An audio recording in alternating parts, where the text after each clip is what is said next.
Nobody expected a slice of dry bread and a cup of water to ignite a revolution. Yet when Derrick Patterson boarded that first-class flight to New York, the tech executive wasn't just starting a journey across the country, he was setting in motion events that would reshape an entire industry. As the flight attendant placed the meager offering before him with a cutting remark, "This meal fits you," the other passengers exchanged uncomfortable glances.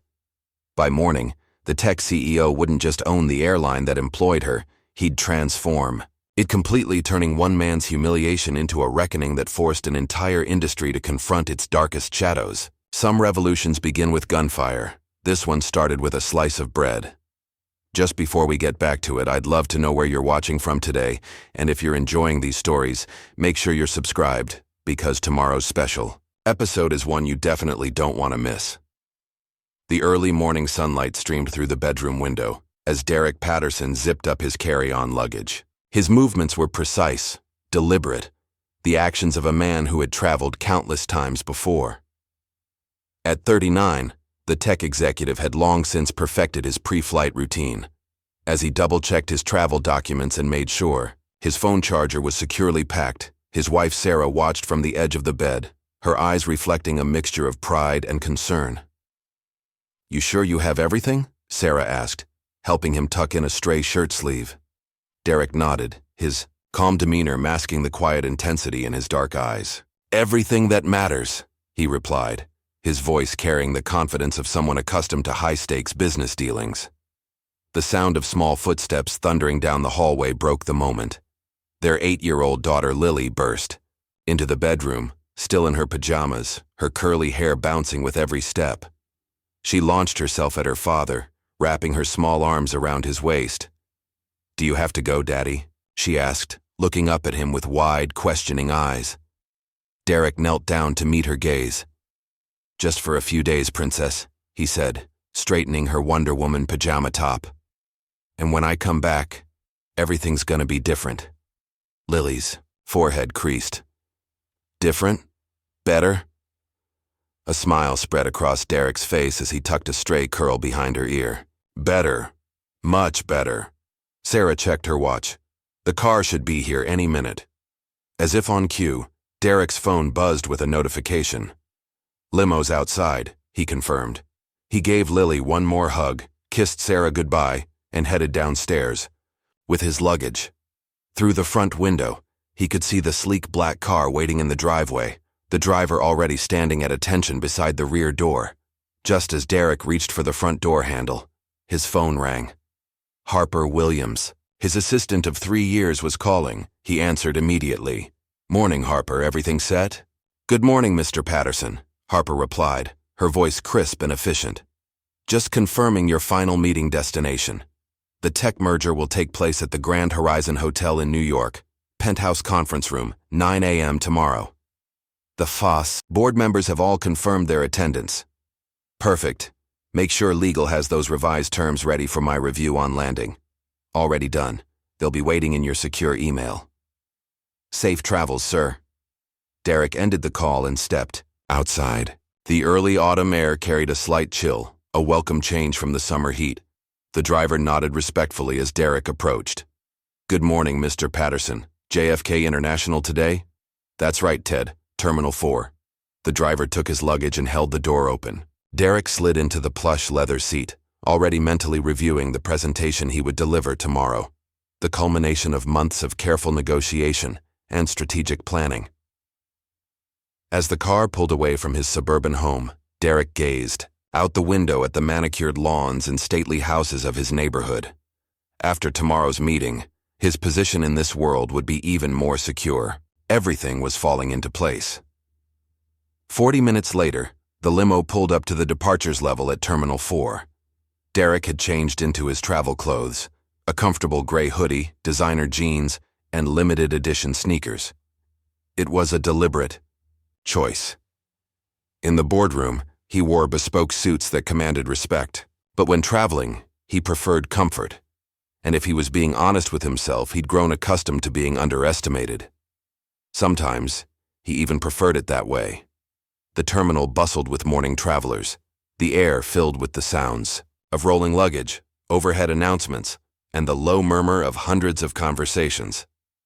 Derrick made his way to the first-class check-in counter, his walk unhurried but purposeful. Behind the counter, a middle-aged woman with short blonde hair and a tight smile was finishing with another passenger. When it was Derrick's turn, her eyes flickered over him, taking in the casual hoodie and jeans. Her smile faded slightly. "Good morning," Derrick said, placing his ID and platinum status card on the counter. The clerk glanced at his documents, then back at him. "Coach line is that way, sir," she said, gesturing to a much longer line several counters down. Derrick maintained his composure, having experienced this reaction countless times before. "I'm flying first class," he replied evenly. The clerk's eyebrows raised slightly as she took his documents again, examining them more closely this time. Her fingers moved quickly over her keyboard, and Derrick could almost see the thoughts racing through her mind as she double-checked his reservation. "I see," she finally said, her voice carrying a note of disbelief. "You're confirmed in first class to New York." She proceeded to process his ticket, her movements stiff and mechanical. When she finally handed over his boarding pass, she gave him a tight nod. "Gate 43. Boarding begins in 45 minutes. "Thank you," Derrick said graciously, taking his documents and shouldering his carry-on. As he turned to walk away, he caught the clerk's micro-expression, that fleeting look that spoke volumes about her assumptions and prejudices. It lasted only a fraction of a second, but Derrick didn't miss it. He never did. Walking toward security, Derrick passed a customer service desk where airline staff were enthusiastically offering lounge access and complimentary champagne to a group of travelers in business suits. The same staff member glanced at Derrick as he passed by but made no offer, despite the platinum tag on his luggage. Rather than confront the slight, he continued walking. He'd learned long ago to choose his battles carefully. As he neared the security checkpoint, Derrick noticed an older white man struggling with an oversized suitcase, trying unsuccessfully to lift it onto the conveyor belt. Without hesitation, Derrick stepped forward. "Let me give you a hand with that," he offered, easily lifting the heavy bag onto the belt. The man, white-haired and well into his 70s, looked surprised but grateful. "Thank you, young man," he said with a nod. As Derrick moved past him, through the metal detector, he noticed a couple watching the interaction. The woman leaned toward her partner and whispered something. Though Derrick couldn't hear her words, he recognized the assumption in their glances. They thought he was an airport employee. After clearing security, Derrick made his way to Gate 43. The waiting area was already filling with passengers. He found an empty seat and settled in, pulling out his tablet to review some documents before boarding. 20 minutes later, the gate agent announced the start of boarding. "We would like to welcome our first-class passengers and platinum status members to board at this time." Derrick gathered his belongings and stepped forward, boarding pass in hand.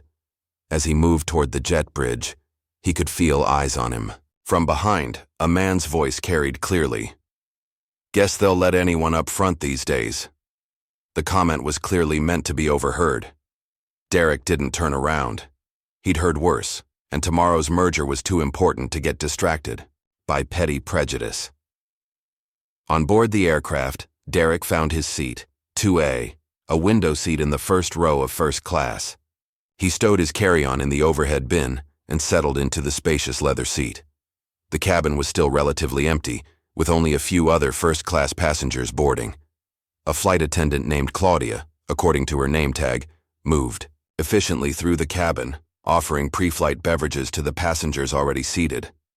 When she spotted Derrick, she paused, her smile faltering. She turned to another crew member, a tall man with blonde hair, and muttered something. Though she kept her voice low, Derrick clearly heard her say, "He's in the wrong cabin."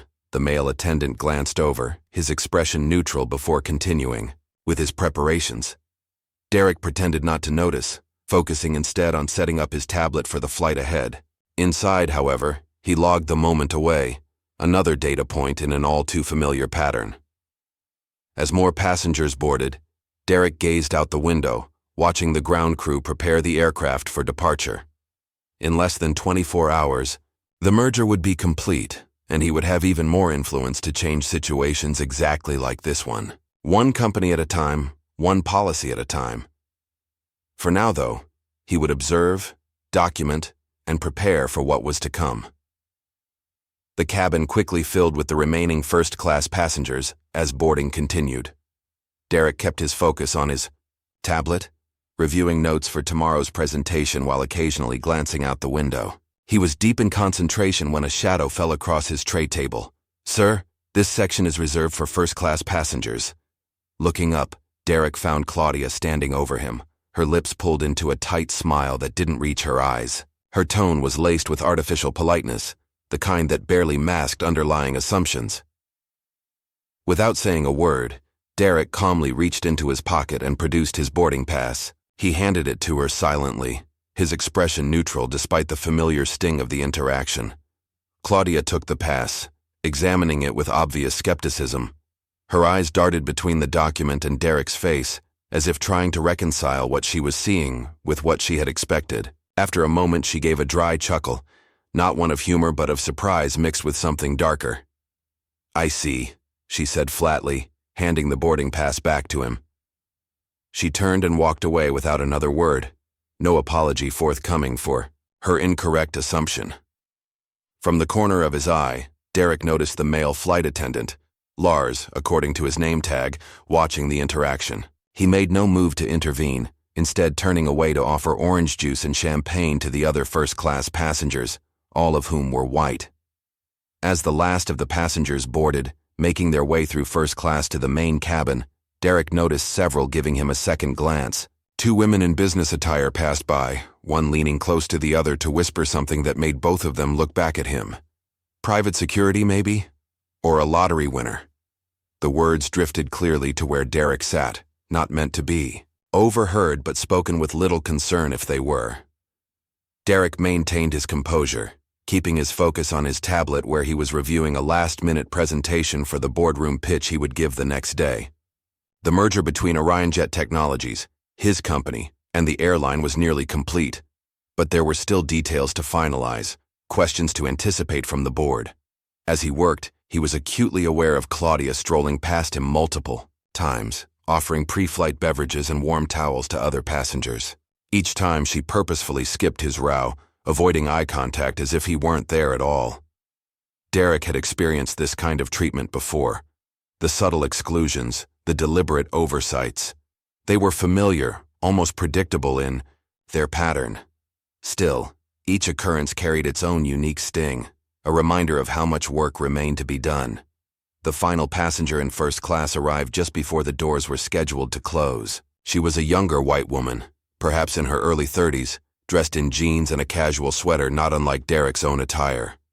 Her blonde hair was pulled back in a simple ponytail, and she carried a leather messenger bag over her shoulder. She took the seat across the aisle from Derrick, settling in with practiced ease. Immediately, Claudia approached her with a warm smile. "Welcome aboard, miss. Can I offer you a glass of champagne or orange juice before we depart?" "Champagne would be lovely, thank you," the woman replied, returning the smile. "And would you care for some warm nuts or a small fruit plate to start?" Claudia asked, her tone friendly and accommodating. "Nuts would be perfect." Claudia nodded and hurried off to fulfill the request, returning moments later with a flute of bubbling champagne and a small porcelain dish of warm mixed nuts. "Here you are. Let me know if you need anything else at all." The contrast between this interaction and Claudia's treatment of Derrick was stark and undeniable. The woman across the aisle seemed to notice it too, her eyes flickering between Derrick and the retreating flight attendant with a furrowed brow. The plane pushed back from the gate, and the captain's voice came over the intercom, welcoming passengers and announcing their flight time to New York. As the safety demonstration began, Derrick closed his tablet and tucked it into the seat pocket, preparing for takeoff. Once they were airborne and the seatbelt sign had been turned off, the cabin crew began their in-flight service. Claudia moved through the first-class cabin with a cart, distributing warm towels and taking meal orders from passengers. When she reached Derrick's row, her demeanor changed. The professional smile she had offered to others disappeared, replaced by a cold, detached expression. Without offering him a warm towel, She moved on to the next passenger, deliberately skipping him again. A few minutes later, she returned with a tray in hand. As she approached Derrick's seat, a sarcastic smirk played at the corners of her mouth. She placed a single small plate in front of him, containing nothing but a dry slice of bread and a clear plastic cup of water. "Here you go," she said, her voice carrying a mocking undertone. "This meal fits you." The comment hung in the air, its meaning unmistakable. A stunned silence fell over the immediate area. The woman across the aisle looked up sharply, her expression horrified. A middle-aged man seated across the aisle and one row ahead turned slightly, a nervous chuckle escaping his lips before he quickly faced forward again. Derrick stared at the plate, his expression carefully controlled. Years of navigating corporate America as a black executive had taught him to manage his reactions precisely, to never give those looking to provoke him the satisfaction of seeing him lose composure. "Is this the standard first-class meal?" he asked calmly, his voice even. Claudia shrugged, feigning innocence. "We ran out of options." The lie was transparent. She hadn't even bothered to check the meal service cart or offer him any choices. From across the aisle, the blonde woman called out, "Excuse me?" Her voice was sharp, cutting through the tension. Claudia turned, her expression instantly transforming back into professional pleasantness. "Yes, miss? Can I help you?" "Could I see the menu, please?" the woman asked. Of course. Claudia retrieved a menu card from her station and handed it to the woman with a smile. After glancing at the menu, the woman looked up at Claudia. "Why didn't he receive one?" She nodded toward Derrick. Claudia's smile tightened. "Some people don't seem like they'd care for fine dining," she responded coolly, the implication clear in her tone. The woman's eyes widened in disbelief, but before she could respond, Derrick pulled out his phone. Without fanfare, he opened the camera app and quietly took a picture of the bread and water in front of him, then angled the phone to capture Claudia's name tag. Noticing his actions, Claudia's expression flickered briefly with uncertainty before hardening again. "Photography of crew members is discouraged," she said.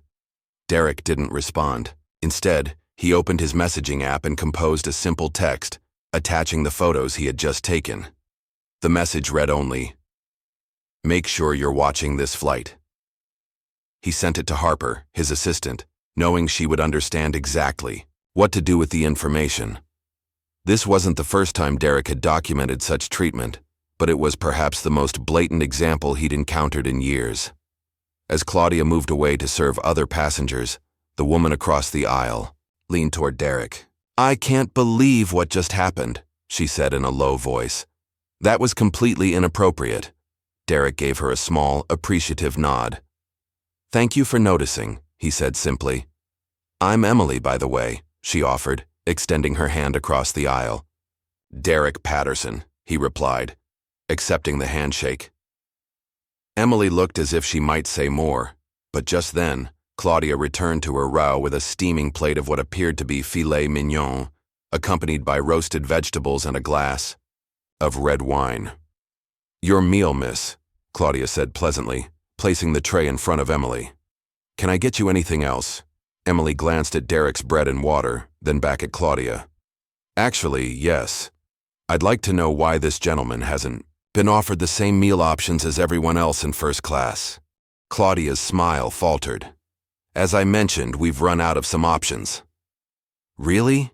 Emily's voice was skeptical. "Because I just watched you serve the same meal to someone 3 rows back." Claudia's cheeks flushed slightly. "I'll check if there's anything available," she said stiffly before walking away. Emily turned back to Derrick, her expression apologetic. "I'm sorry you're dealing with this." "Unfortunately, it's not uncommon," Derrick replied, his voice low enough that only Emily could hear him. "But this time it's being documented." Emily nodded, understanding in her eyes. "Good." Derrick glanced down at his phone, which had just vibrated with an incoming message from Harper. "Received. Security teams are monitoring. Continue documenting." He slipped the phone back into his pocket, feeling a peculiar mix of emotions. There was the familiar burn of indignity, the weight of yet another incident to add to a lifetime of similar experiences. But beneath that was something else, a calm certainty that this time would be different. Tomorrow, after the merger was finalized, Derrick wouldn't just be a first-class passenger that flight attendants like Claudia could disrespect with impunity. He would be a major stakeholder in the company that employed them. The power dynamic was about to shift dramatically as the flight continued. Claudia made no attempt to correct her earlier behavior. She moved through the cabin, serving elaborate meals and refilling drinks for other passengers, studiously avoiding Derrick's gaze and ignoring his row entirely. Lars, the male flight attendant who had witnessed the earlier interactions without intervening, occasionally glanced in Derrick's direction with what might have been discomfort, but he too made no move to offer service or correct the situation. The bread and water sat untouched on Derrick's tray table, a visual testament to the treatment he had received. Several times he noticed other passengers looking at the meager offering with confused or concerned expressions, but most quickly averted their eyes when they realized he had noticed their gaze. Emily, however, made no attempt to hide her outrage. She ate her meal slowly, frequently glancing across the aisle at Derrick with expressions that ranged from sympathy to anger on his behalf. When Claudia came to collect her empty plate, Emily deliberately asked, "Has the gentleman across from me been offered a proper meal yet?" Claudia's smile was strained. "I'll check again," she said, though her tone made it clear she had no intention of doing so. As the flight approached its midpoint, Derrick's phone buzzed again. This time, it was a message from someone else on his executive team. "All systems monitoring flight, UA 1428, video feeds accessed. Documentation ongoing." Derrick allowed himself a small smile. By the time this plane landed in New York, every minute of Claudia's behavior would be cataloged, every slight recorded and time-stamped, the merger paperwork waiting for his signature. Tomorrow suddenly seemed to carry even more significance than before. He looked out the window at the clouds below, thinking about what his daughter had asked that morning. Better? Yes, he had promised. Things would be better, not just for him, but for everyone who had ever been made to feel less than human because of someone else's prejudice. The flight continued, and with it, the subtle and not so subtle demonstrations of bias. But Derrick remained calm, collecting evidence and biding his time. In less than 24 hours, the real journey would begin, one toward accountability and change. After sending the text to Harper, Derrick slipped his phone back into his pocket and gazed. Out the window, the bread and water sat untouched on his tray table, a visual testament to his experience. Below, endless fields of cloud stretched like a pristine white carpet illuminated by brilliant sunshine, a stark contrast to the ugliness transpiring within the cabin. As he stared at the passing clouds, Derrick's mind drifted to past incidents. The sales clerk who had followed him around a luxury store, the valet who had handed the keys to his own car to a white stranger, the hotel staff who had questioned his presence in the executive lounge. Each memory stung, but this incident on the plane felt more blatant, more deliberate than most, perhaps because he was literally captive at 30,000 feet with nowhere to go. Across the aisle, Emily watched Claudia continue serving other passengers. First-class travelers around them were being presented with filet mignon, seared salmon, and perfectly cooked vegetables accompanied by fine wines in real glassware. The contrast with Derrick's dry bread and water could not have been more pronounced. Claudia worked her way methodically through the cabin, carefully skipping Derrick's row each time. The other flight attendants followed her lead, avoiding eye contact with him as if he were invisible. Emily, unable to contain her frustration any longer, leaned across the aisle toward Derrick. "I saw what happened," she whispered. "That wasn't right. Are you okay?" Derrick gave her a small, appreciative smile. "I've seen worse," he replied softly. "But this one's being documented." A silver-haired man seated in front of them turned slightly, overhearing their conversation. He was in his 60s, dressed in an expensive suit with gold cufflinks that caught the light whenever he moved his hands. He studied Derrick with undisguised curiosity. "Excuse me," the man said, his voice carrying the easy confidence of someone accustomed to wealth and power. "Couldn't help but overhear. What do you do, young man?" The question was loaded, carrying the implicit assumption that Derrick needed to justify his presence in first class. Derrick recognized the type immediately. Old money, probably East Coast. Accustomed to a certain social hierarchy that rarely included people who looked like him. "I run a small tech company," Derrick answered simply, neither defensive nor eager to impress. The man's eyebrows rose slightly. "Oh, startups. Cute." His tone was dismissive, patting Derrick on the head metaphorically. "I'm Charles Kessler, banking." He offered the information as if it settled his position in the unspoken hierarchy. "Derrick Patterson," he replied with a polite nod, choosing not to elaborate further. "Let Kessler make his assumptions." Kessler turned back to his drink, his curiosity seemingly satisfied, having placed Derrick neatly into a box labeled inconsequential. The arrogance in his dismissal was palpable, thickening the already tense atmosphere. From the galley, Derrick could hear the flight attendants talking in hushed tones. They weren't as quiet as they thought they were, or perhaps they simply didn't care if he heard. "Coach Guy is still waiting for a real meal," one of them said, followed by muffled laughter. "Maybe he's not used to our menu," another replied. "Probably expected fried chicken." The casual racism made Derrick's jaw clench momentarily before he forced himself to relax.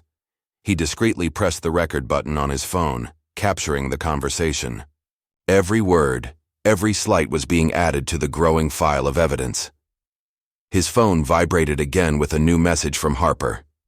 "Security teams are in place at JFK. Everything going as planned?"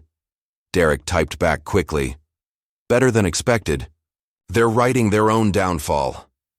The sound of his notification caught Claudia's attention as she passed by his seat. She paused, her gaze falling on his phone. "Sir, I need to ask you to put your phone in airplane mode for security compliance," she said, her voice carrying a note of authority it hadn't had before. "It is in airplane mode," Derrick replied calmly. "I'm just reviewing some documents." "I'll need to see it for verification," she insisted, extending her hand expectantly. Derrick looked her directly in the eye. "That's not within your authority," he stated quietly but firmly. "FAA regulations permit the use of devices in airplane mode during flight, but they don't grant flight attendants the right to inspect passengers' personal property without cause. I'm familiar with airline privacy laws." Claudia's expression hardened, but she withdrew her hand. As she turned away, she muttered something under her breath, not quite quietly enough. Derrick caught every word, and so did his phone's recording app. A few minutes later, Lars, the second flight attendant, approached Derrick's seat with what appeared to be an attempt at a friendly expression. He leaned in slightly, speaking in a low voice. "Sorry about earlier," he said, his eyes darting nervously to where Claudia was serving another passenger. "She gets territorial with certain passengers." The way he emphasized certain made it clear what he meant, though he clearly wanted to avoid saying anything explicitly incriminating. It was the kind of half-apology that acknowledged a wrong without taking any real responsibility. The verbal equivalent of a shrug. Derrick looked Lars directly in the eye, his gaze steady and uncompromising. "You still serve next to her," he said simply. "That's all I need to know." The words landed with precision. Lars's face flushed, and he straightened abruptly, visibly shaken by the direct confrontation of his complicity. Without another word, he retreated to the galley. Emily, who had witnessed the exchange, gave Derrick a small nod of approval. "Bystanders," she murmured. "Sometimes they're worse than the instigators." "They're certainly more common," Derrick agreed softly. The cabin speakers crackled, and the captain's voice came over the intercom. "Ladies and gentlemen, this is Captain Hollins speaking. We're cruising at an altitude of 36,000 feet with clear skies ahead. Our estimated arrival time in New York remains on schedule. The current temperature in New York is 68 degrees with partly cloudy skies. We'll be starting our initial descent in about 40 minutes. In the meantime, sit back, relax, and enjoy the remainder of your flight." At the sound of the captain's voice, Derrick's expression changed subtly. A slight furrow appeared between his brows, and his eyes narrowed in recognition. Captain Hollins, a name he knew well, though not for good reasons, Derrick had specifically requested that Hollins not be assigned to this flight when he'd arranged the anonymous quality audit through back channels. The fact that Hollins was piloting the aircraft was a serious red flag. It suggested either incompetence in following the directive, or, more likely, deliberate sabotage. Either way, it added another layer of complexity to the situation unfolding aboard this flight. Derrick's phone vibrated again with another message from Harper. Captain ID confirmed as Hollins. James R3 previous complaints filed against him, all buried by HR. Derrick typed back. Noted. Continue monitoring all channels. As he put his phone away, he caught Claudia watching him from the galley, her expression cold and calculating. She whispered something to Lars, who glanced at Derrick before quickly looking away. It was clear that despite their attempt at subtlety, something about Derrick had them on edge, which was exactly as he had planned. The flight continued, and the masks began to slip further. Charles Kessler ordered another scotch, becoming more boisterous with each drink. He struck up a conversation with another older white passenger across the aisle, their voices carrying easily in the confined space of the first-class cabin. Flying isn't what it used to be, Kessler commented, just loud enough for Derrick to hear. They let anyone up front these days if they can scrape together the miles. His companion chuckled. Standards have certainly changed. Back in my day, there was a certain quality to the clientele. The thinly veiled racism wasn't lost on anyone within earshot. Emily looked genuinely appalled, while Derrick maintained his composed exterior, neither reacting nor engaging. He simply continued reviewing documents on his tablet, seemingly absorbed in his work while missing nothing of what transpired around him. As the plane began its initial descent into New York, the pieces of Derrick's plan were falling into place, one by one. Tomorrow, the merger would be announced, and with it would come a reckoning that none of these people saw coming. A reckoning that had been set in motion the moment Claudia had placed that dry slice of bread and cup of water in front of him. Justice, Derrick reflected, sometimes arrived on its own schedule, but it always eventually arrived. As the captain announced the beginning of their descent into New York, Derrick quietly pulled his tablet from the seat pocket. While other passengers began putting away their belongings, he opened an application that bore no name, just a simple blue icon with a white pulse line running through it. He entered a complex passcode, followed by a fingerprint scan. The screen flashed briefly before loading a sleek, minimalist interface labeled SkyPulse at the top, a proprietary system his company had built for airline operational monitoring. While the public knew OrionJet Technologies primarily as a software provider for flight management systems, the company's reach extended far deeper into airline operations than most realized. With a few discreet taps, Derrick accessed a private network connected directly to the airline's internal operations system. The tablet screen filled with scrolling data, flight paths, crew assignments, maintenance logs, and, most importantly for his current situation, personnel files. A search prompt appeared. Derrick typed, Flight Narber UA 1428, and the screen populated, with information about the current flight, including complete profiles of every crew member on board. His eyes narrowed as he scrolled through the data, focusing on two names in particular: Claudia Reynolds, lead flight attendant, and James Hollins, captain. What he found confirmed his suspicions. Both employee files contained multiple past reports of bias incidents and customer service complaints, all marked as resolved or inconclusive, with minimal disciplinary action. There was a pattern here, one that had been systematically ignored by management. Derrick tapped on Claudia's file, expanding the details. 3 formal complaints in the past year alone, all filed by passengers of color, all conveniently dismissed, due to insufficient evidence or misunderstanding. One passenger had even provided video evidence, only to have it deemed inconclusive by a review board. Captain Hollins's record was similarly troubling. 2 incidents of refusing to address female first officers by their proper rank, one case of making inappropriate comments about a Muslim passenger that had been overheard by another crew member, and a formal reprimand for unprofessional communication, with ground staff of color. None of these incidents had resulted in any meaningful consequences. Each had been swept neatly under the rug by an airline culture that prioritized protecting its own over addressing systemic problems. As Derrick reviewed the files, his mind flashed back to a board meeting he had attended 4 months earlier. He had been there as a silent partner during the initial acquisition talks, his presence known only to the CEO and a handful of top executives. The head of HR had proudly announced that the airline had inclusivity under control and that their diversity initiatives were industry-leading. Derrick had harbored doubts even then, but he had chosen to reserve judgment until he could see for himself. Now, with the evidence literally in his hands, his suspicions were confirmed. The problem went deeper than individual bad actors. It was institutional, systemic, and in desperate need of correction.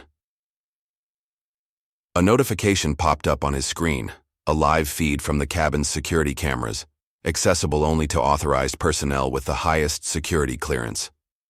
Derrick had that clearance, though none of the crew would have expected a passenger to possess it. Through the feed, he could see Claudia in the galley, whispering to another flight attendant while occasionally glancing in his direction. Their body language was tense, conspiratorial. The other attendant looked uncomfortable but nodded along. Derrick noted the timestamp on the feed. Evidence, all of it, evidence for what would come later. The seatbelt sign illuminated with a soft chime, and a minor turbulence warning flashed on Derrick's SkyPulse app seconds before the captain announced it over the intercom. The plane began to experience light bumps as it passed through a pocket of unstable air. Claudia moved quickly through the cabin, checking that passengers had fastened their seatbelts. When she reached Derrick's row, her professional demeanor dropped entirely. "Seatbelt now," she snapped, her tone sharp and condescending, loud enough for the entire cabin to hear. She spoke to him as one might address a disobedient child, not a first-class passenger. Derrick calmly complied, maintaining eye contact as he fastened his seatbelt with a deliberate click. "Thank you for the reminder," he said evenly.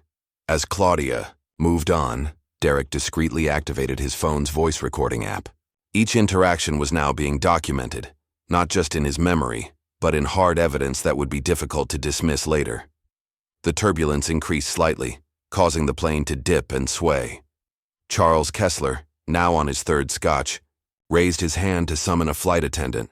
Lars responded quickly, leaning down to hear Kessler's request. "Another drink, my good man," Kessler said loudly. "And tell me, what's the deal with our friend over there?" He gestured toward Derrick without any attempt at subtlety. "Doesn't quite fit the usual profile, does he?" Lars looked uncomfortable, but managed a tight smile. "I'm sorry, sir, but I can't serve additional alcohol during turbulence. Captain's orders." Kessler waved dismissively. Fine. But you have to admit it's unusual. Probably used his company points or something. Diversity hires getting all the perks these days." The comment was clearly intended to be overheard. From the galley, Claudia's muffled laughter reached Derrick's ears, picked up clearly by his recording app. Emily, who had been quietly observing, finally spoke up. "That's disgusting," she said, her voice firm and carrying. "Do you even hear yourself?" Kessler turned, surprise evident on his face. He clearly hadn't expected to be challenged. "Just making conversation, young lady. No need to get emotional. It's not conversation when you're making racist assumptions about another passenger," Emily shot back. "It's bigotry, and it's pathetic." Claudia emerged from the galley, her face tight with irritation. "Miss, I'm going to have to ask you to lower your voice. We need to maintain a calm environment." Emily's eyebrows shot up. "So his comments are fine, but my objection to them is a problem?" "You can't police how people feel, miss," Claudia responded with thinly veiled hostility. Derrick, who had remained silent throughout the exchange, finally spoke. His voice was quiet but clear, carrying easily in the tense cabin. "Actually, discrimination violates FAA Conduct Code Part 382, he said calmly. "It specifically prohibits airlines and their employees from discriminating against passengers on the basis of race, color, national origin, religion, sex, or ancestry." The cabin fell silent. All eyes turned to Derrick, who continued to maintain his composed demeanor despite being the center of attention. Claudia's face flushed with anger. "You think quoting codes makes you right?" she asked, her professional mask slipping completely now. Derrick allowed himself a small smile, not mocking, just confident. "No," he replied simply. "But the person writing those codes? That'd be me." The statement hung in the air, its impact rippling through the first-class cabin. Claudia stared at Derrick, confusion evident in her expression as she tried to process what he had just said. Slowly, a flicker of recognition crept across her face, not quite understanding, but the first inkling that she might have seriously misjudged the situation. Lars, standing nearby, looked rapidly between Derrick and Claudia, his discomfort now plainly visible. Emily watched the exchange with growing interest, her eyes bright with the realization that there was more to Derrick Patterson than met the eye. Kessler, momentarily silenced, studied Derrick with new wariness. The casual dismissal in his earlier appraisal was gone, replaced by uncertainty. The plane continued its descent toward New York, the lights of the city beginning to appear through the windows as dusk settled over the landscape. But inside the cabin, a different kind of illumination was taking place. The slow, dawning recognition that power isn't always where you expect to find it. Claudia abruptly turned and stormed back to the galley, her movements stiff with barely contained anger. Through the gap in the curtain, Derrick could see her grabbing a tablet and furiously tapping at the screen. He knew exactly what she was doing, searching the airline's employee database for his name. He could almost count down the seconds until she found what she was looking for. 3, 2, 1. Her face went pale. Derrick Patterson, CEO of Orion Jet Technologies, the company that was in the final stages of merging with this very airline, the merger that would give him substantial control over airline operations, including personnel decisions. A memory flashed through Claudia's mind, an email that had circulated a week ago about the upcoming merger. It had mentioned that the Orion Jet CEO had requested quality assurance measures during the transition period. No one had paid much attention to the corporate speak. Now, too late, she understood. This flight, this passenger, had been part of an anonymous quality audit. Derrick's idea, his way of seeing the airline's true culture before he took the reins. "Claudia," whispered urgently to Lars, who glanced over at Derrick with new understanding and fear in his eyes. The news spread quickly among the crew, their behavior shifting visibly as the realization of who they had been mistreating dawned on them. Claudia returned to the cabin, her demeanor completely transformed. She approached Derrick with a smile, so forced it looked painful. "Mr. Patterson, can I offer you a glass of champagne?" she asked, her voice saccharine sweet. "No need for theatrics now," Derrick replied calmly. "What's done is done." Kessler, overhearing the exchange, leaned forward in his seat. "Patterson? Wait, you're that Derrick Patterson? The tech mogul?" The same man who had dismissed Derrick as a cute startup founder just an hour earlier now looked at him with naked recognition. The shift was so transparent, it would have been comical under different circumstances. Kessler extended his hand, his expression eager. "Charles Kessler, Eastland Banking. I think we may have mutual connections in the financial sector. We should talk." Derrick regarded the offered hand without moving. After a moment, Kessler awkwardly withdrew it, his confidence deflating under Derrick's steady gaze. In the cockpit, Captain Hollins received a message from Claudia. "Priority, PSGR-2A is D. Patterson, CEO of Orion Jet. Merger principal, situation critical." Hollins's face hardened as he read the message. "Should have taken him off before takeoff," he muttered to his co-pilot. "This is going to be a disaster." The co-pilot, a younger man named Thomas Parker, looked nervous. "What's going on? Who is he?" "The man who's about to own half this airline," Hollins replied grimly. "And apparently Reynolds has been giving him the special treatment." Parker's eyes widened. "The bread and water thing? That was him?" "Jesus. Who approved this flight assignment?" Hollins didn't answer, focusing instead on the approach to JFK. His mind was racing, calculating the potential fallout. Perhaps there was still a way to minimize the damage, to explain away what had happened as a misunderstanding. Back in the cabin, Derrick's phone buzzed with another message from Harper. "We just pulled the security footage from the cabin.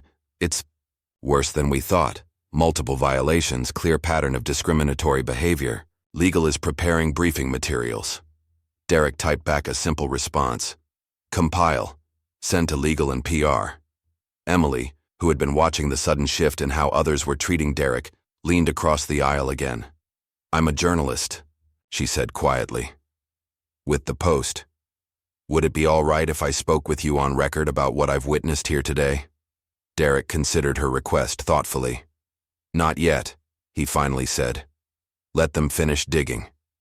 Emily nodded, understanding, immediately. Sometimes the best strategy was to give someone enough rope to hang themselves. The change in the cabin atmosphere was palpable. Flight attendants who had previously ignored Derrick now hovered anxiously, offering him amenities he had been denied earlier. Claudia, in particular, seemed determined to rewrite history, offering extra pillows, premium snacks, and solicitous inquiries about his comfort, all of which he politely declined. Her hands trembled slightly as she set down a fresh glass of water near Derrick, the ice cubes clinking nervously against the crystal. Her smile was fixed, her eyes darting between Derrick and her tablet, which now displayed his complete profile, including his substantial holdings in the airline's parent company. Meanwhile, word had spread throughout the first-class cabin. Passengers who had previously averted their eyes or whispered about Derrick were now stealing glances of a different sort. Curious, sometimes admiring, occasionally apprehensive. The social hierarchy had been abruptly reordered, and no one quite knew how to navigate the new reality. Derrick received another alert on his tablet, a notification that a recording from another passenger had already gone viral on social media. Someone had captured Claudia's "This meal fits you" comment on video and shared it online. The airline's reputation was taking a hit in real time, the hashtag "Your bread and water flights" already trending. Claudia, seemingly desperate to salvage the situation, approached Derrick once more. Her earlier arrogance was completely gone, replaced by naked fear.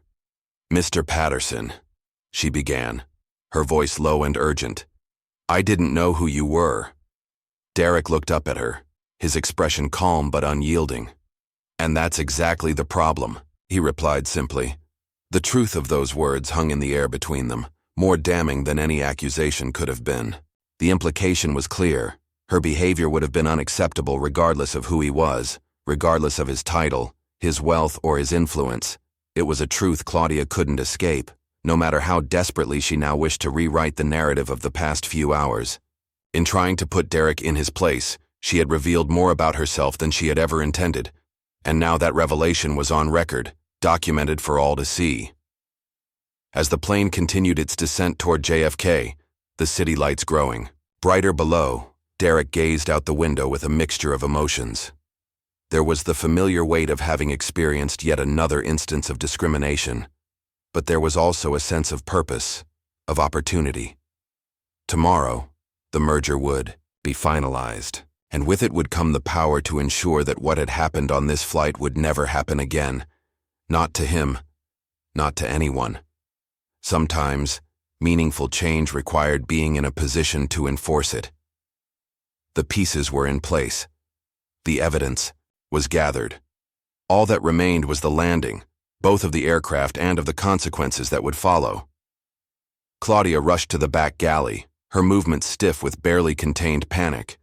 She grabbed her crew tablet with trembling fingers and quickly navigated to the airline's employee database. Her eyes darted nervously toward the cabin before she typed Derrick Patterson into the search field. The results loaded almost instantly. Her face, already pale, lost the remainder of its color. Derrick L. Patterson, CEO of Orion Jet Technologies, lead investor in the pending airline merger, net worth estimated at over $2 billion. The screen displayed his corporate headshot, the same face she had been deliberately mistreating for the past hour. "Oh my God," she whispered, covering her mouth with her hand. Her mind raced back to the merger proposal announcement that had circulated among staff 3 weeks ago. The memo had mentioned that Derrick Patterson, as part of the deal, would assume full executive oversight of customer experience after the transition. There had also been a note about anonymous quality audits to evaluate current service standards. His idea. This flight wasn't just any flight. It was part of Patterson's evaluation of the airline he was about to acquire. Lars appeared. Beside her, his expression tense. "What's going on? You look like you've seen a ghost." Claudia turned the tablet toward him wordlessly. Lars read quickly, his eyes widening with each line of text. "We're finished," he muttered. "Completely finished. He can't prove anything." Claudia replied, her voice wavering with uncertainty. "It's our word against his." Lars gave her an incredulous look. "He's the CEO of a tech company. You think he doesn't have evidence? The cabin has cameras. The whole system is probably feeding data directly to his team." The realization hit Claudia like a physical blow. Orion Jet Technologies specialized in airline management systems, including security and monitoring software. If anyone could access the cabin feeds, it would be Patterson. "I need to fix this," she said, straightening her uniform with shaking hands. "It's too late for that," Lars replied. But Claudia was already heading back into the cabin, a forced smile plastered on her face. She approached Derrick's seat, carrying a glass of champagne on a small silver tray.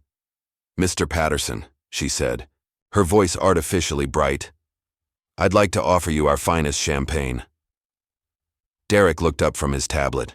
His expression remained neutral, betraying neither anger nor satisfaction at her obvious discomfort. "No need for theatrics now," he said calmly, declining the offering with a small gesture. "What's done is done." The finality in his tone sent a chill down Claudia's spine. There would be no easy path to redemption, no quick fix for what had transpired. From across the aisle, Charles Kessler leaned forward abruptly, his earlier disdain replaced by eager recognition. "Wait, you're that Derrick Patterson?"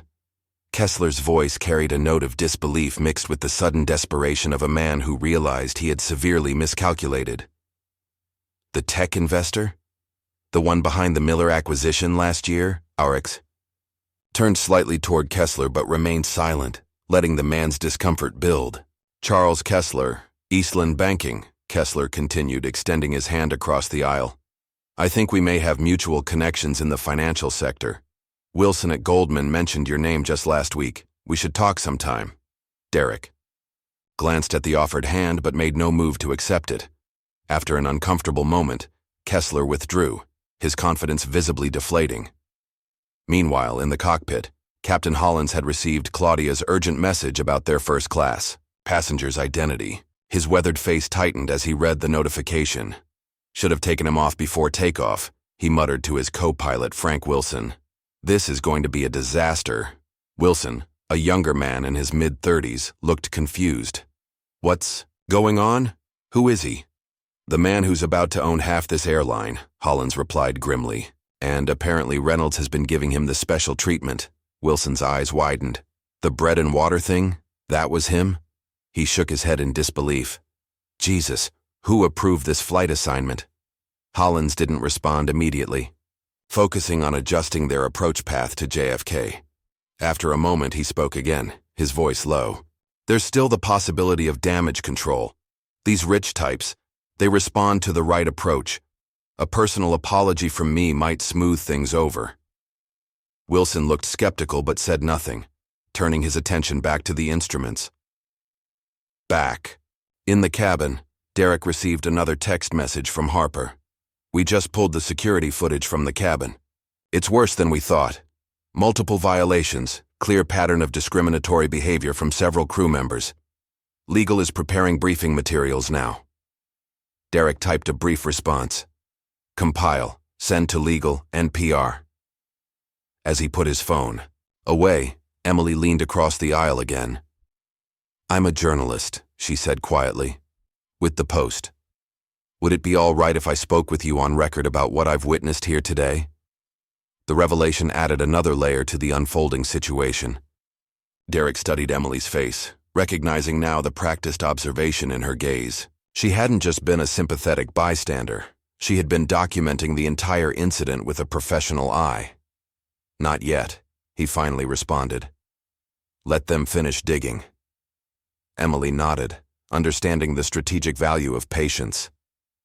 Fair enough. But when you're ready to talk, I'd like to help tell this story the right way. The change in the cabin atmosphere was palpable now.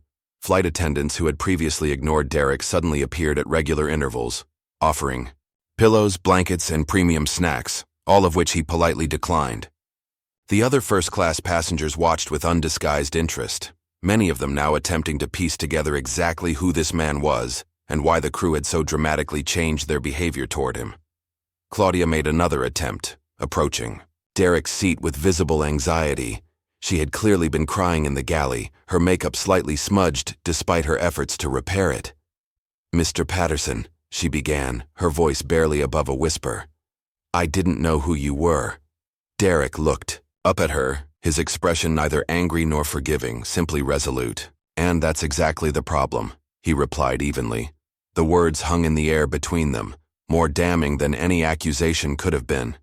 The implication was clear. Her behavior would have been unacceptable regardless of who he was, regardless of his title, his wealth, or his influence. Claudia opened her mouth as if to respond, then closed it again, no defense forthcoming. After a moment of awkward silence, she retreated to the galley once more. Derrick returned to his tablet, where another notification had appeared. A video of the bread and water incident had been uploaded to social media by another passenger and was already gaining traction. The hashtag #TheNerFlyingWhileBlack was trending, with users sharing their own experiences of discrimination during air travel. The airline's public relations nightmare was unfolding in real time, even as the flight continued its journey toward New York. Meanwhile, Harper had sent another update. Corporate security accessed Hollins's communications. He's planning to approach you after landing with a personal apology. Legal advises to avoid private conversation with him. Derrick acknowledged the message, mentally adjusting his strategy. Every move now needed to be carefully considered, each interaction documented for what would come next. The captain's voice came over the intercom, announcing their initial descent into JFK. There was a subtle difference in his tone now, a forced pleasantness that hadn't been present in his earlier announcements. "Ladies and gentlemen, we're beginning our descent into John F. Kennedy International Airport. The weather in New York is clear, with temperatures in the mid-60s. We should be on the ground in approximately 20 minutes. On behalf of our entire crew, I'd like to thank you for choosing our airline today." As passengers began preparing for landing, securing loose items, and returning their seats to the upright position, Emily spoke to Derrick again. "You knew this would happen, didn't you?" she asked perceptively. "This flight wasn't a coincidence." Derrick considered her question carefully before responding. "Let's just say I wanted to see the airline's true colors before finalizing certain arrangements." "And what did you find?" Emily pressed gently. Derrick glanced at the untouched bread and water still sitting on his tray table, a stark visual reminder of how his journey had begun. "Exactly what I suspected," he replied. "A culture problem that needs fixing from the top down." As the plane began its final approach, Derrick received one more text from Harper. "Security teams in position at JFK. Legal and PR standing by. How? Do you want to proceed?" After a moment's consideration, Derrick typed, "Wait for my word. I want to see how deep this goes."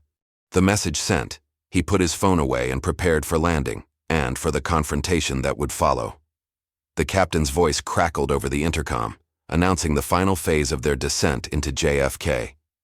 The cabin lights brightened as flight attendants moved through the aisles, collecting any remaining service items and ensuring all passengers were prepared for landing. Derrick placed his tablet back in his bag and calmly fastened his seatbelt.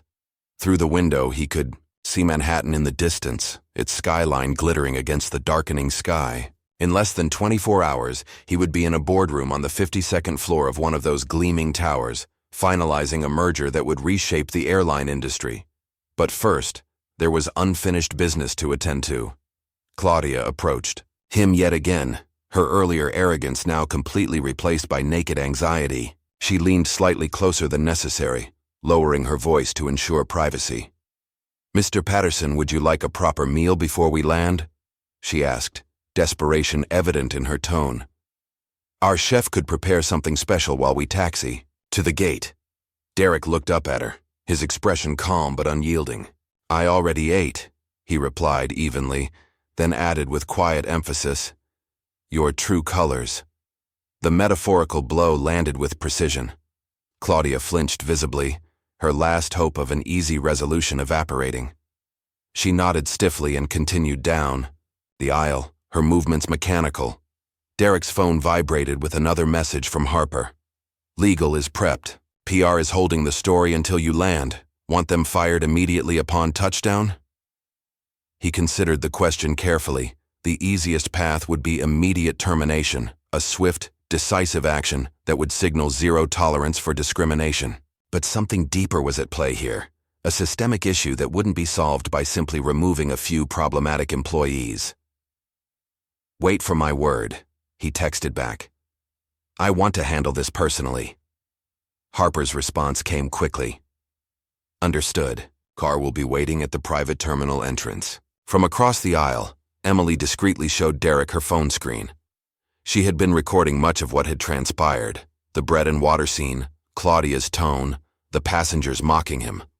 The video was damning, showing clearly the pattern of mistreatment he had experienced. "I caught everything," she said quietly. "If you decide to make this public, I'd like to help shape the narrative. This isn't just about one bad flight attendant or one bad experience. It's about a culture that enables this behavior." Derrick nodded thoughtfully. "Back it up and prepare a statement," he replied.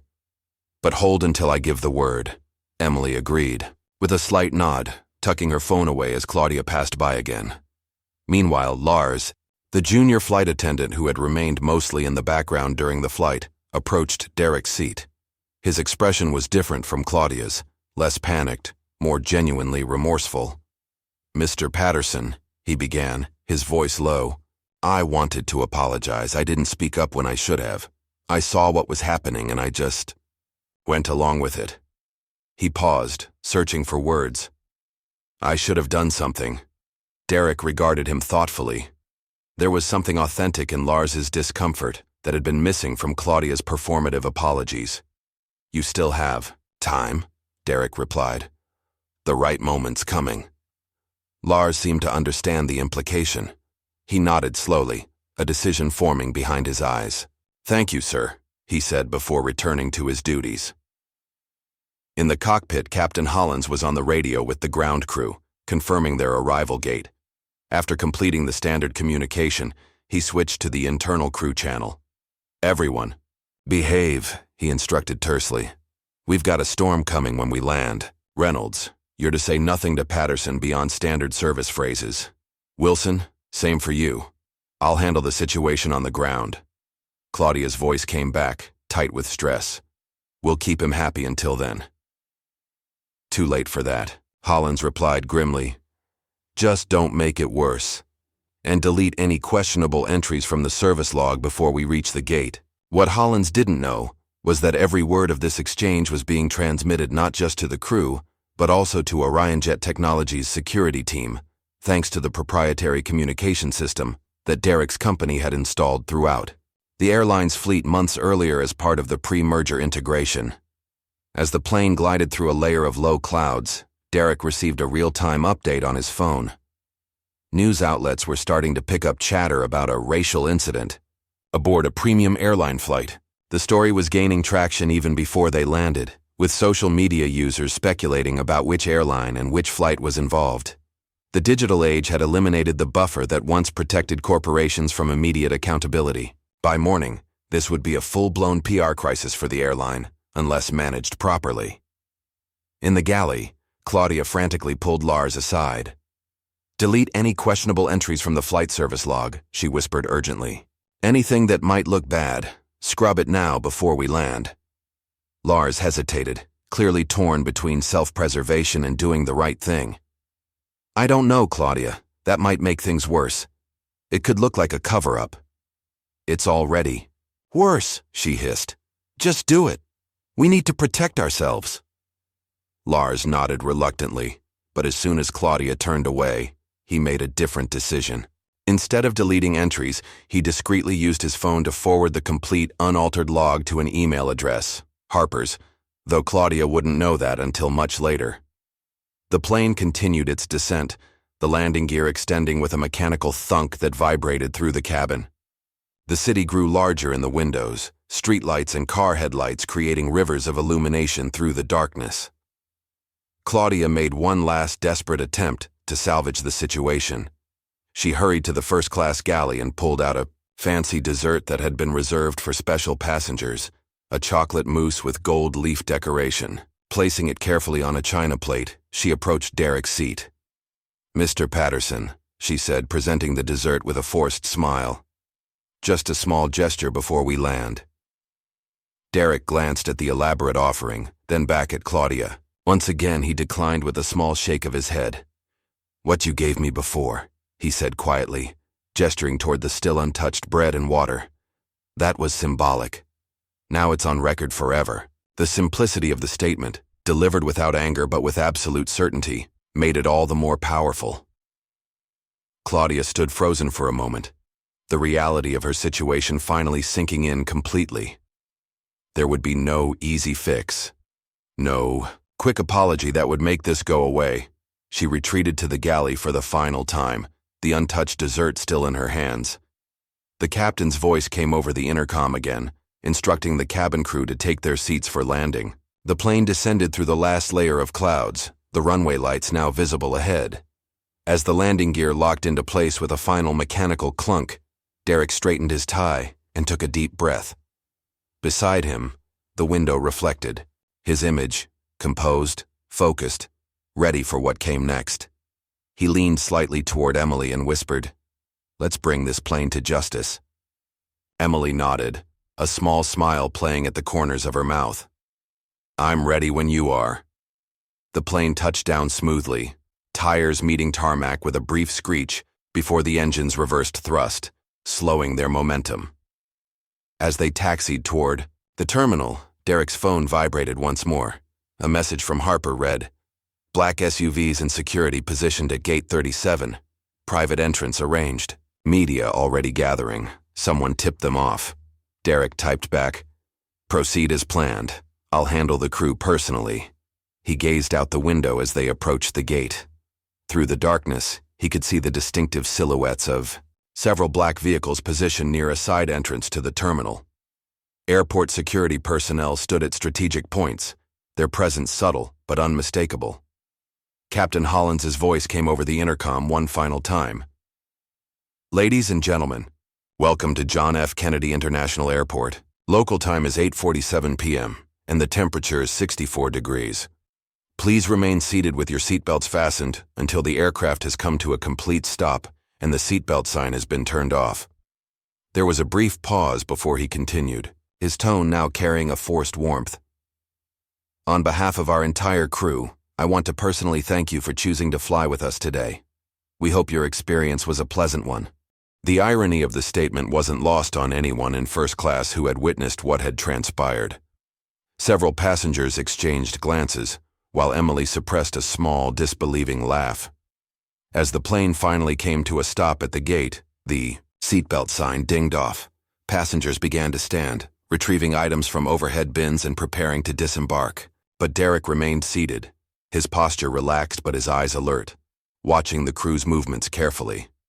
Claudia stood near the front galley, her expression a mixture of dread and resignation as she prepared for the door to open. Lars positioned, himself halfway down the aisle, occasionally glancing toward Derrick with an uncertain expression. From his vantage point, Derrick could see through the cockpit door as it opened. Captain Hollins emerged, straightening his uniform and putting on his cap. Their eyes met briefly, Hollins's narrowing slightly before he looked away, a muscle in his jaw tightening. The ground crew connected the jet bridge, and the cabin door was disarmed. Before it could be opened, however, Claudia made one last, desperate move. She quickly scribbled something on a napkin and approached Derrick's seat, sliding the note onto his tray table. "I didn't mean to offend you," the hastily written message read. "Please understand it was a misunderstanding." Derrick read the note, then handed it back to her without a word. As she reluctantly took it, he finally spoke. "Intent doesn't erase impact." The simple statement hung in the air between them. 4 words that encapsulated what Claudia had failed to understand throughout the entire encounter. It wasn't about what she had meant to do. It was about what she had actually done, the harm she had actually caused. Before Claudia could respond, the cabin door opened. Instead of the usual gate agent, however, 2 airport security officers stepped onto the plane. They were followed by a tall black woman in a tailored suit who Derrick immediately recognized as Vanessa Mitchell, his company's head of security. "Mr. Patterson," Vanessa said with a professional nod. "Your car is waiting." "Thank you, Vanessa," Derrick replied, standing and collecting his belongings. He turned to Emily. "I believe you'll want to come with us, Ms. Watson," she supplied. "Emily Watson, and yes, I would." Vanessa addressed the security officers. "Please ensure that Captain James Hollins, Flight Attendant Claudia Reynolds, and Flight Attendant Lars Wilson are escorted to the private conference room for the debriefing." Hollins stepped forward, his face flushed with anger. "Now wait just a minute. I have post-flight procedures to complete." "Your co-pilot can handle them," Vanessa interrupted smoothly. "This takes precedence." One of the security officers moved toward Hollins, his posture making it clear that compliance wasn't optional. After a moment of tense silence, Hollins relented, his shoulders sagging slightly. "Fine," he muttered. "Let's get this over with." As passengers began to disembark, hushed conversations and curious glances followed Derrick and the crew. Word had spread quickly. Someone important had been on the flight, someone who had been mistreated, and now consequences were unfolding in real time. Derrick paused at the cabin door, looking back at the first-class cabin one last time. The bread and water still sat on his tray table, untouched, physical evidence of the incident that would soon become the catalyst for significant change. He turned and stepped onto the jet bridge, where Harper was waiting with a tablet in hand, ready to brief him on the arrangements for what would come next. "Everything's in place," Harper said quietly as they walked. "The executives are already in the conference room along with legal counsel. PR has prepared 3 different statements, depending on how you want to proceed." Derrick nodded, his mind already focused on the confrontation ahead. "And the documentation? All secured," Harper confirmed. "Video, audio, text logs, everything. They don't have a leg to stand on." As they reached the terminal, Derrick could see camera crews positioned near the main exits, evidence that news of the incident had indeed leaked to the media. But Vanessa guided their group toward a side corridor, away from the press and curious onlookers. "Are you ready for this?" Harper asked as they approached the private conference room where the airline executives waited. Derrick straightened his tie one final time, his expression resolute. "I've been ready my entire life." The door opened, revealing a room full of nervous executives and the 3 crew members who had been at the center of the incident. The moment of reckoning had arrived. The plane had landed smoothly at JFK, but for Claudia Reynolds, Captain James Hollins, and Lars Wilson, the real turbulence was just beginning.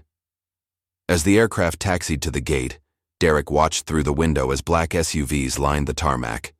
Airport security personnel stood at attention, their presence subtle but unmistakable. Harper had arranged a media-quiet disembarkation plan, not to shield the airline from scrutiny, but to ensure that Derrick maintained control of the narrative.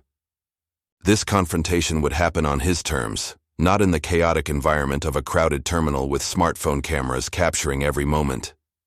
Just before the plane doors opened, Claudia made one final desperate attempt to salvage her career. She approached Derrick's seat, a handwritten note clutched in her trembling fingers. "I didn't mean to offend you," the hastily scribbled message read. Derrick read it, his expression unchanging, then handed it back to her. His voice was quiet, but carried unmistakable authority when he spoke. "Intent doesn't erase impact."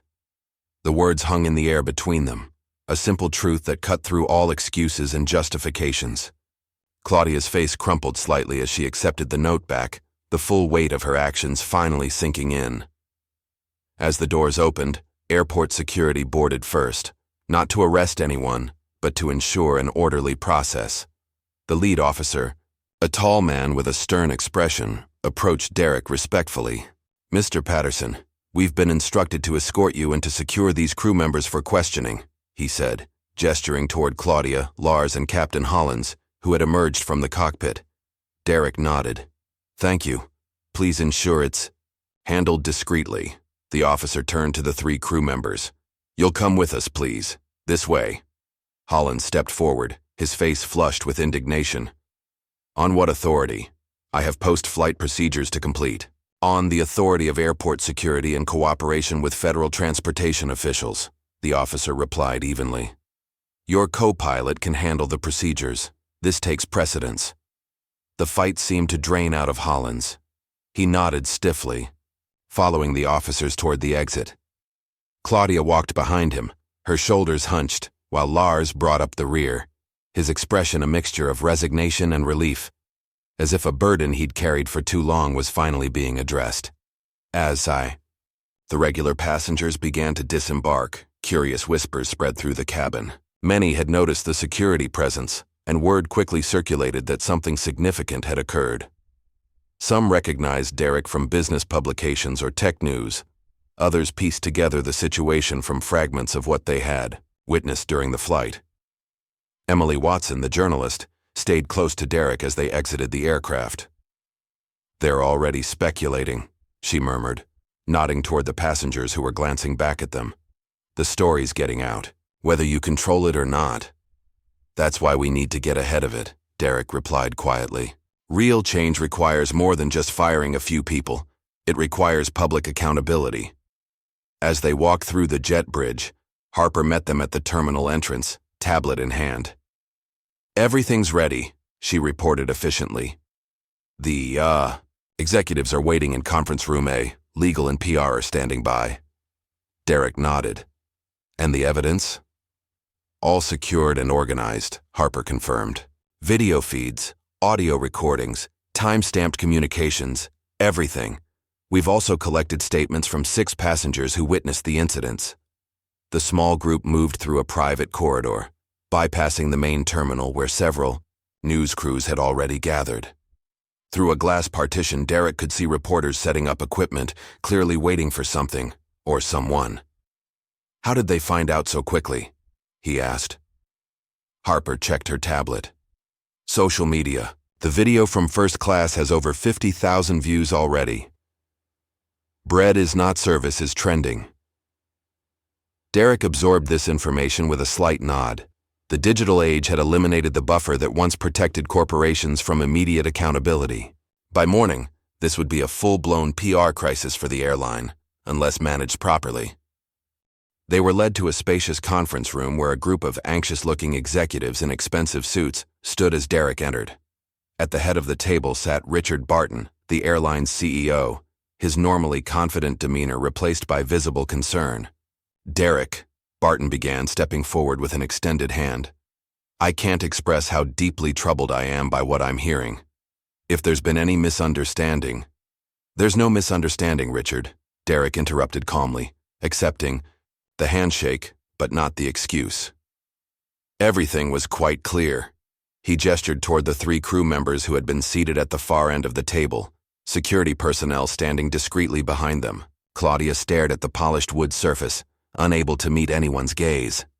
Holland sat rigidly upright, his jaw clenched in defiance, while Lars seemed resigned but oddly calm. "Perhaps we should discuss this privately," Barton suggested, glancing nervously at Emily Watson, who had taken out a notebook. "Ms. Watson is here at my invitation," Derrick replied. "As a journalist, she witnessed the entire incident firsthand. Her perspective will be valuable." He walked to the center of the room, not taking a seat, but standing where everyone could see him. The power dynamic was impossible to miss. Derrick was in full CEO mode now, his earlier quiet demeanor replaced by the commanding presence that had built Orion Jet Technologies into a billion-dollar company. "I didn't need to play your game," he said, addressing the crew members directly. "I own the board." The statement was simple but profound. He hadn't been powerless during their mistreatment. He had chosen to observe, to document, to build a case that would be impossible to dismiss or explain away. Harper handed him a tablet, and he swiped through several screens before continuing. "Let's review exactly what happened today, shall we?" One by one, he read out the violations, his voice calm but unyielding. discriminatory service protocols, targeted humiliation of a passenger based on perceived status, racially biased behavior, documented on multiple occasions, deliberate sabotage of passenger dignity and comfort. With each charge, he displayed corresponding evidence on the large screen at the front of the room.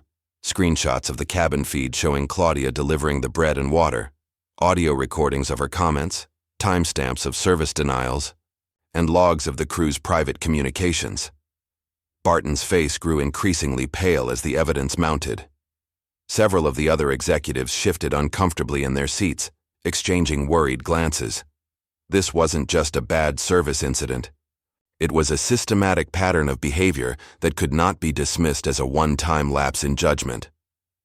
Claudia, unable to contain herself any longer, burst out. "It wasn't just me.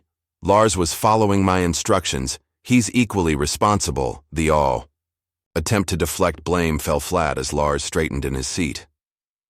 "Actually," he said quietly, "I have something you should hear." He reached into his pocket and pulled out his phone.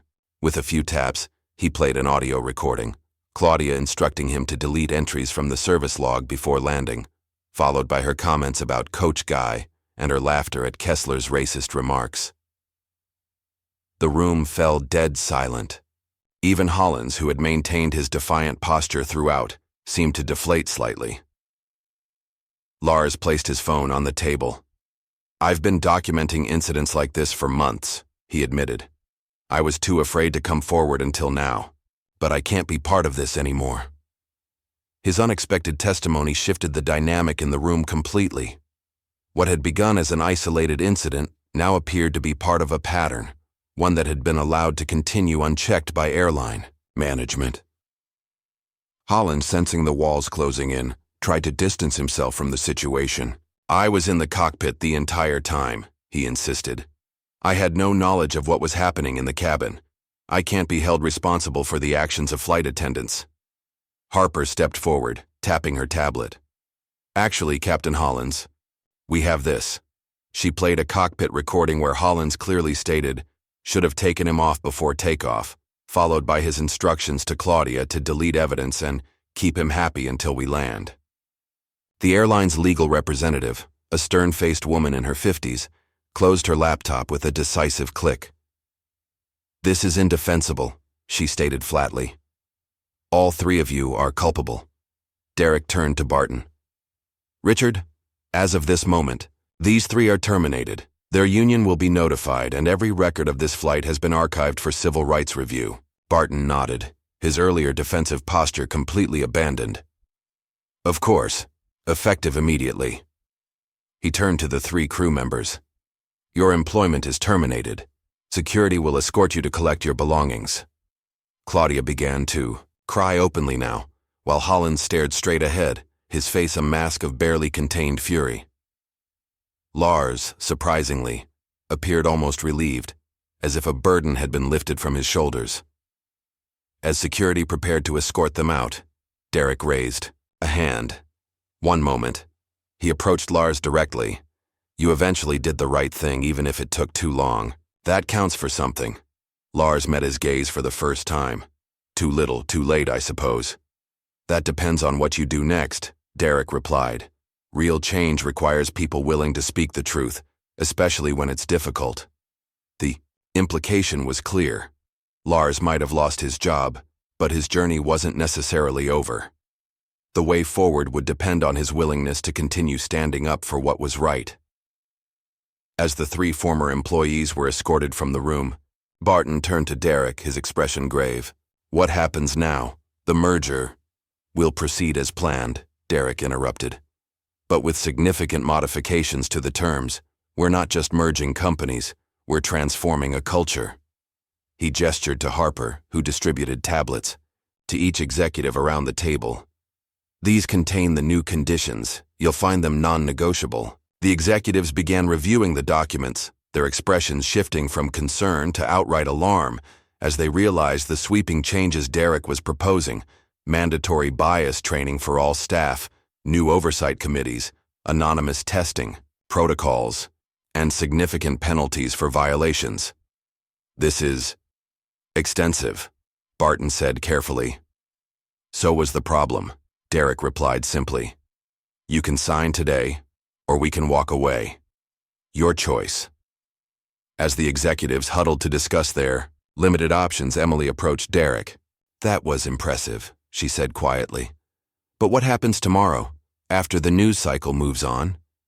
Derrick smiled slightly. That's where you come in.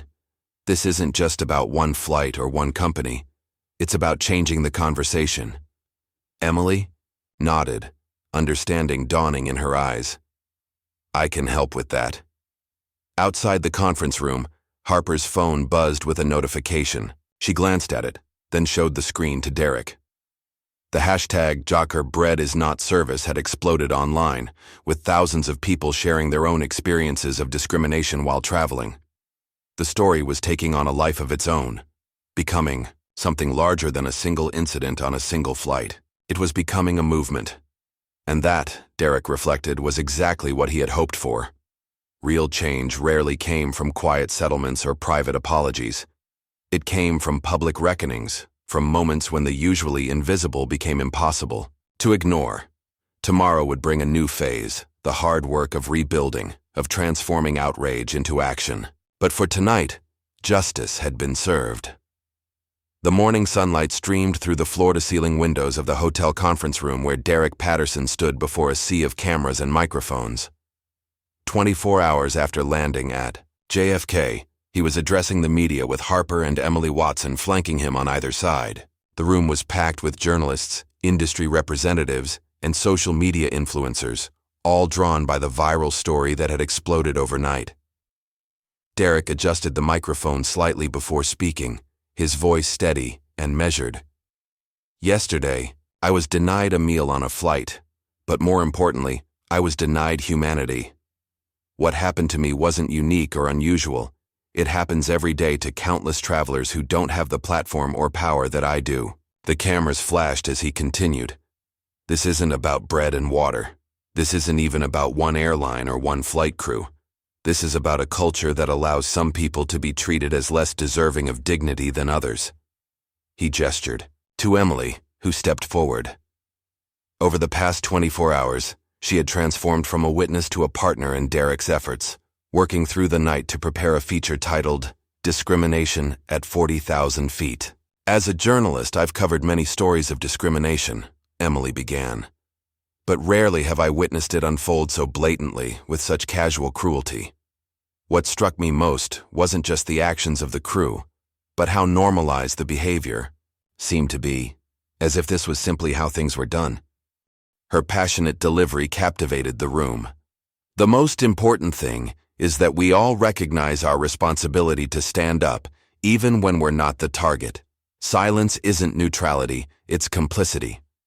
The room erupted in applause as Emily concluded her remarks. Derrick stepped forward again, his expression resolute as he outlined the changes that would be implemented immediately. Today I'm announcing several policy changes that will take effect across the entire airline, he stated. First, we're implementing anonymous flight evaluations that will be conducted regularly, with results reported directly to executive leadership. He continued, detailing a comprehensive plan that included mandatory cultural sensitivity training for all staff, revised service protocols designed to ensure consistent treatment of all passengers, and perhaps most significantly, the creation of the Orion Sky Equity Division, a new department tasked specifically with monitoring and improving the passenger experience for all travelers, regardless of background. This division will be led by individuals who understand these challenges firsthand, Derrick explained, including former passengers who have experienced discrimination and even staff members who have had the courage to speak up about problematic practices. To the surprise of many in the room, Lars Wilson stepped onto the stage. He looked different now, more confident, his expression open and determined rather than nervous. I was on that flight, Lars admitted, his voice slightly unsteady at first, but growing stronger as he continued. I witnessed the discrimination, and I failed to intervene immediately. That failure will always be part of my story. But what I've learned is that it's not enough to not be racist. You have to stand up when others are. His candid admission resonated with the audience. Here was someone who had been part of the problem, now publicly committing to be part of the solution. "Mr. Patterson has given me a second chance," Lars continued, "not as a flight attendant, but as part of the new accountability team. My job now is to help train staff to recognize and prevent the very behaviors I once failed to stop." The redemptive arc of Lars's story provided a powerful counterpoint to the harsh consequences faced by Claudia and Captain Hollins. While they had refused to acknowledge their wrongdoing, Lars had chosen a different path, one of honesty, accountability, and growth. As the press conference continued, reporters asked about the status of Claudia Reynolds and James Hollins. Derrick's response was measured but firm. "Their employment has been terminated, and their cases have been referred to the appropriate regulatory agencies for review. Beyond that, I won't comment on individual personnel matters." What he didn't say, but what many in the industry already knew, was that Claudia and Hollins had become instantly infamous. Their names and faces had spread across social media overnight, their past misconduct now exposed to public scrutiny. Several former passengers had come forward with their own stories of mistreatment at their hands, creating a damning pattern that stretched back years. The airline had attempted some damage control, issuing statements distancing themselves from the actions of a few individuals and emphasizing their commitment to inclusivity. But it was too late. The narrative had already been established, and Derrick was the one controlling it. After the press conference, Derrick spent the afternoon in meetings with airline executives and industry regulators, hammering out the details of the merger and the new policies that would accompany it. The dynamics had shifted dramatically. He was no longer just another business partner, but a symbol of change in an industry long criticized for its uneven treatment of passengers. Later, that week, Derrick visited a classroom of young black students at a STEM-focused charter school in Brooklyn. Sitting casually on the edge of a desk, he spoke to them not as a billionaire tech executive, but as someone who understood their experiences. "Don't let anyone decide your worth by the seat you're in," he told them, his words carrying the weight of personal experience. "Whether it's a seat on a plane, in a classroom, or in a boardroom, you belong there if you've earned it. And even if you haven't earned it yet, you deserve the same respect as anyone else." A young girl raised her hand. "What if you do everything right and they still treat you badly?" Derrick considered her question carefully. "Then you document it," he answered honestly. "You gather evidence, you find allies, and when the time is right, you use whatever platform you have to make change, not just for yourself, but for everyone who comes after you." Social media exploded with support for Derrick's approach. The image of the bread and water, captured by multiple passengers and shared thousands of times, had become a powerful symbol, sparking the viral hashtag, "Bread is not service." People from all walks of life began sharing their own experiences of being treated as less than, not just on airlines, but in restaurants, hotels, stores, and workplaces. What had begun as one man's experience had evolved into a national conversation about dignity, respect, and the subtle and not so subtle ways that bias manifests in everyday interactions. Emily's feature article was published to critical acclaim, presenting a nuanced analysis that went beyond simple villains and heroes to examine the systemic issues that allowed such behaviors to flourish unchecked. She focused not just on what had happened on the flight, but on the broader patterns it represented, and the potential for real change that Derrick's response had created. One evening, a week after the incident, Derrick sat alone in his home office, jazz playing softly in the background as he reviewed the final merger documents. The gentle notes of a Thelonious Monk piano solo filled the room, creating a peaceful atmosphere that contrasted sharply with the turbulence of recent days. He texted Harper. This wasn't about a meal. It was about a message. Her reply came quickly. "And you delivered it," Derrick smiled, setting his phone aside and leaning back in his chair. The merger would be finalized tomorrow, the beginning of a new chapter not just for his company, but for an entire industry. There would be resistance, of course. Change never came easily, especially when it challenged entrenched behaviors and attitudes. But the momentum was building, and he was prepared for the long game. Weeks later, Derrick boarded another flight, this time to London for a technology conference. The experience could not have been more different from that fateful day. As he stepped onto the plane, he was greeted warmly by a diverse crew who addressed him respectfully, not because of who he was, but because that was now the standard for all passengers.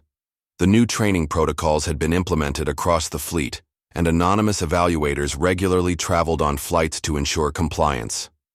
Derrick settled into his seat, and a flight attendant promptly offered him the menu, along with a glass of water. "Would you like to see our dinner options, sir?" she asked, her manner professional and courteous. "Yes, thank you," he replied, accepting the menu with a smile. A proper meal was placed in front of him without fanfare, not as a special accommodation, but as the basic service any passenger should expect. It was a small thing, perhaps, but symbolic of the larger changes taking place.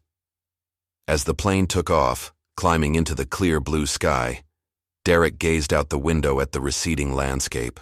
Below, the incident that had sparked this journey was now part of a larger narrative, one about accountability, transformation, and the long necessary work of creating spaces where everyone was treated with dignity. He smiled faintly, comfortable in the knowledge that his actions had set something important in motion. It wasn't just about one flight or one airline anymore. It was about changing expectations, about showing what was possible when people refused to accept discriminatory treatment as normal or inevitable. Turning his attention back to his tablet, Derrick began reviewing notes for his upcoming presentation on ethical technology development. There was still so much work to be done, so many systems that needed rebuilding from the ground up. But for now, in this moment, he could take satisfaction in knowing that something meaningful had changed. He was flying, truly flying, at last. If this story resonated with you, please hit the like button and subscribe for more narratives that challenge us to examine the subtle and not so subtle injustices we witness every day.